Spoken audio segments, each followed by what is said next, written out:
Day 1. The first sunrise. The first light of dawn crept over the horizon, bathing the world in a golden glow. The group stirred from their sleep, eyes opening to the beauty of the first sunrise they had ever seen. The warmth of the sun kissed their skin, driving away the coolness of the night and filling them with a renewed sense of purpose. Ethan was the first to rise, feeling the pull of the sun urging him to action. He looked around at the others, who were beginning to wake as well.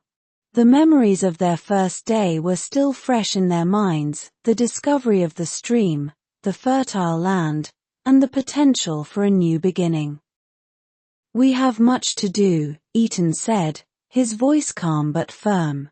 "This land is ours, and we must learn how to live in it." Amora nodded, standing beside him. "We need to find food, build shelter, and explore more of the land. We should work together, each of us contributing to our survival." The group agreed, and they began to organize themselves into smaller teams. Ethan, Amora, and Lyra took the lead in planning their tasks, naturally falling into roles of leadership without any formal decision.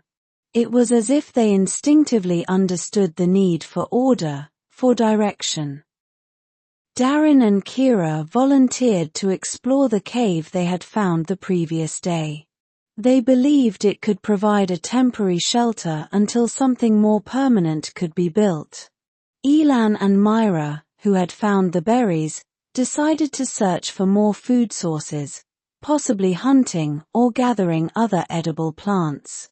Talon and Naira offered to scout the area, mapping the land and identifying any potential dangers or opportunities.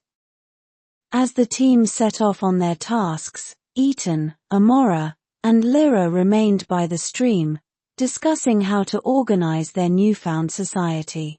"We need to establish a base here," Lyra said, gesturing to the stream and the surrounding area. "This place has water, and the land is fertile. We can start by building something simple, a place where we can all gather and sleep." Amora agreed. "We should also think about tools. We have nothing but our hands right now, and we'll need more if we're going to shape this world." Ethan considered their words, then nodded. "Let's start with a simple shelter. We can gather stones, wood, and whatever else we find. As for tools, we'll need to experiment with what we have, see what works." They spent the rest of the day gathering materials. They collected stones from the stream, large and small, stacking them in piles for later use. They also began to strip bark from the trees and collect branches, testing their strength and flexibility. By the time the sun began to set, they had a decent stockpile of materials. The others returned, bringing news of their discoveries. The cave was large and dry, but it needed work to be habitable. They had found more berries, as well as a few small animals that could be hunted, and the land seemed vast and mostly safe, with no immediate threats in sight. That night, they gathered around a fire they had managed to start with sparks from striking stones together. The warmth of the fire brought comfort, and the group shared their thoughts and ideas.